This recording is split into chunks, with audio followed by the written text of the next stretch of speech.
Professor T J ജോസഫിന്റെ കൈവെട്ടിയ കേസിൽ കണ്ണൂർ ഇരിട്ടി സ്വദേശി സഫീറിനെ കസ്റ്റഡിയിലെടുത്ത് NIA.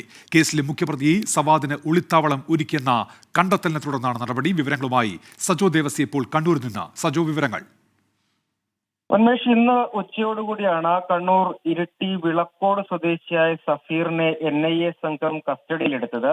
തൊടുപുഴ ന്യൂമാൻ കോളേജിലെ അധ്യാപകനായിരുന്ന പ്രൊഫസർ ടി ജെ ജോസഫിന്റെ കൈവെട്ടിയ കേസിലെ മുഖ്യപ്രതി എറണാകുളം സ്വദേശിയായ സവാദിന് കണ്ണൂർ മട്ടന്നൂരിൽ ഒളിത്താവളം ഒരുക്കിയതിന് സഹായം നൽകിയ ആളാണ് സഫീർ എന്നതാണ് കണ്ടെത്തൽ എന്നാണ് നമ്മൾ ഈ ഘട്ടത്തിൽ മനസ്സിലാക്കുന്നത്. ഏതാണ്ട് ഒരു 13 വർഷത്തോളം ഈ കേസിലെ മുഖ്യപ്രതിയായ സവാദ് ഒളിവിൽ കഴിഞ്ഞിരുന്നു. ആ സവാദിന് ആവശ്യമായ സൗകര്യങ്ങൾ ഒരുക്കി കൊടുക്കുന്നതിന് ആസൂത്രിതമായി സഫീർ പ്രവർത്തിച്ചു എന്നതാണ് കണ്ടെത്തൽ. ഇതിന്റെ അടിസ്ഥാനത്തിൽ NIA സംഘം ഇയാളെ കസ്റ്റഡിയിലെടുത്തിട്ടുണ്ട്. തുടർ നടപടികൾ പിന്നീട് സ്വീകരിക്കും എന്നാണ് ഈ ഘട്ടത്തിൽ നമ്മൾ മനസ്സിലാക്കുന്നത്. ശരി, സജോ ദേവസ്യ കണ്ണൂരിൽ നിന്ന്.